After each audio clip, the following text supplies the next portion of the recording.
girls. Today our lesson is going to be about reading, on reading, and it's going to be about story structure, okay? Have y'all ever thought about what makes a story so important or so special?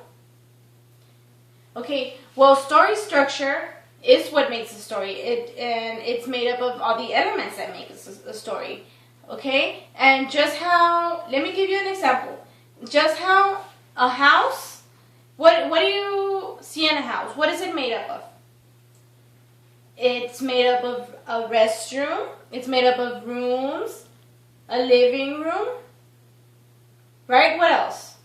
A kitchen. Okay, so all those things is like an example of what a story is made up of. The elements of the story, which are character, setting, problem, solution, and, well, most importantly, the title and the author, right?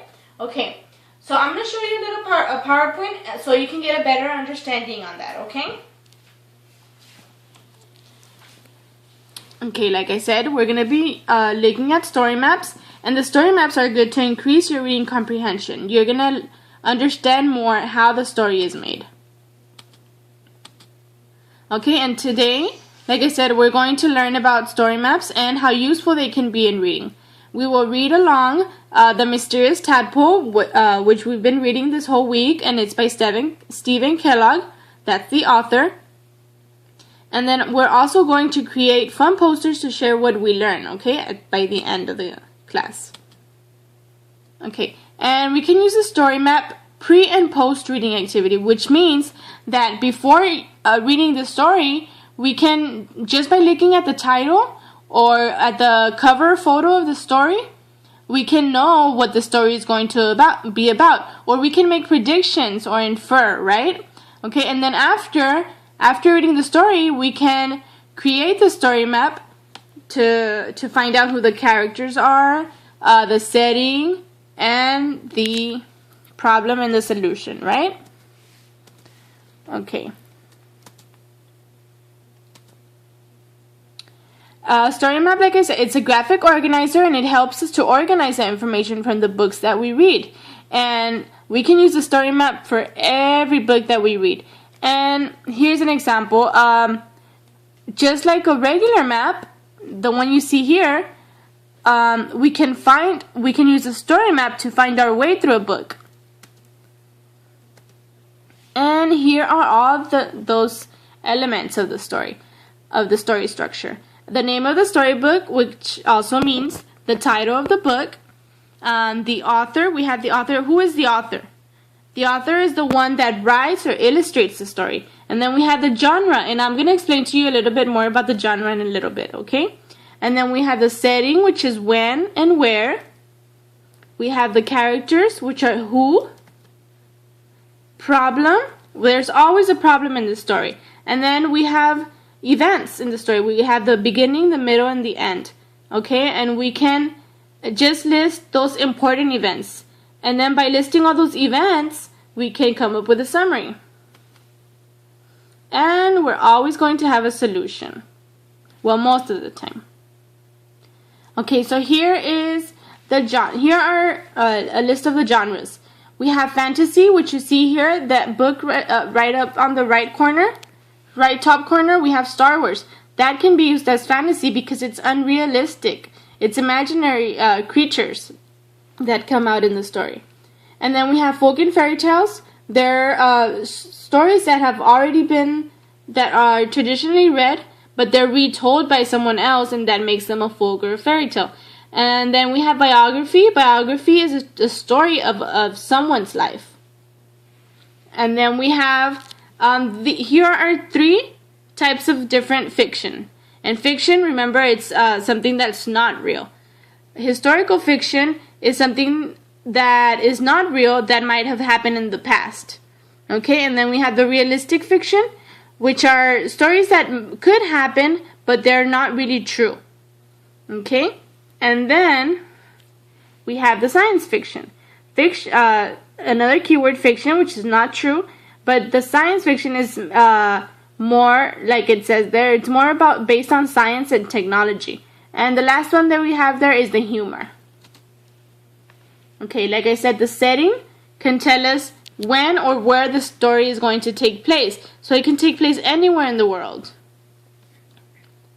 And then we have the characters, which we can ask ourselves who, and that way we're going to know who the characters are. Okay, and then we have a problem. We have here 6 pictures. I'm going to pinpoint some though. Like this one right here, we can predict that maybe the problem there, by looking at the picture, is that maybe she's trying to look for someone in a map, or she's trying to look for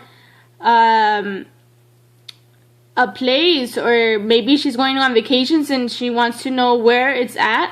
And then over here, so that's her problem. And then over here, the problem with him might be that he's trying to build up those cubes and trying to make a bigger shape, and they keep falling, so he's trying to figure out how they won't fall. And then over here, what do you think the problem is? Well, the problem might be that the little boy or the little girl is stuck in that box, and he or she is trying to get out, and he's trying to figure out how he or she is going to get out, right? Okay, and then like I said, events, we're always going to list the important ones in the beginning, middle, and the end. And we can make, by listing these events, we can make up the summary of the story. Okay, and then there will be a conclusion. The conclusion, it's going to be about how the problem was solved, and that's one of our elements, the solution. And then it's going to tell us what lesson we learned, because most of the time we're always going to learn a lesson with our reading. Okay? And then, like I said, a story map teaches us about good story structure and the elements that make a really good story. And then we can ask ourselves who, what, where, when, why, and how to find out the story structure. Okay, so for today we'll make predictions, like I said, before reading and check them after reading. And then we're going to identify the elements, which are characters, settings, and the plot. And then we're going to discuss the elements, those elements with the poster that we're going to create. And then we're going to create that poster. Okay? So now you're going to follow instructions. I'm going to give you a little bit of instructions on the poster. You're going to work with your teams. Make sure you respect yourselves, your team, and you are very productive with your team. Okay? So have fun and learn a lot. Okay. So now before you get into your groups, I'm just going to give you a little example so you can know more or less what is it that you're going to put on your poster, okay? So first we're going to do the title. We all know the title, right? It's The Mysterious Tadpole.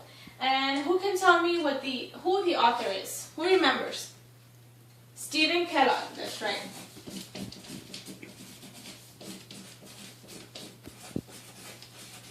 Okay, and then the setting. What is the setting? It's where or when the story is taking place, okay? So in this case, what would be the setting for The Mysterious Tadpole? Where is it, inside or outside? It's inside, okay? And where is it at? It's in a school. Good job. Okay, so the setting is the school. Okay, so now we're gonna get to the characters. Who can list one main character in the story? Okay, the main one would be Lewis, and he comes out in the beginning of the story. Who also comes out in the beginning of the story with Lewis? Uncle McAllister. Uncle McAllister. What does Uncle McAllister do in that story? He gives the gift to Lewis, and what is that gift? That would be another character. What is that gift that Uncle McAllister gives to Lewis? It's the tadpole, and what's the tadpole's name? Alphonse. Okay, good job. Okay, and then the genre. What is Alphonse? What happens to Alphonse? At first he's a tadpole. He is a tadpole.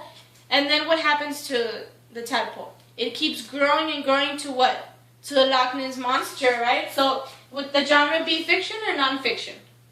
It would be fiction because it's not real, so it would fall into fantasy. Good job. Okay, so now that I've showed you a bit on the poster, now you're going to get into your groups and you're going to work on your posters, and once you're done, you're going to get to decorate them, okay? And then we'll share them in the class.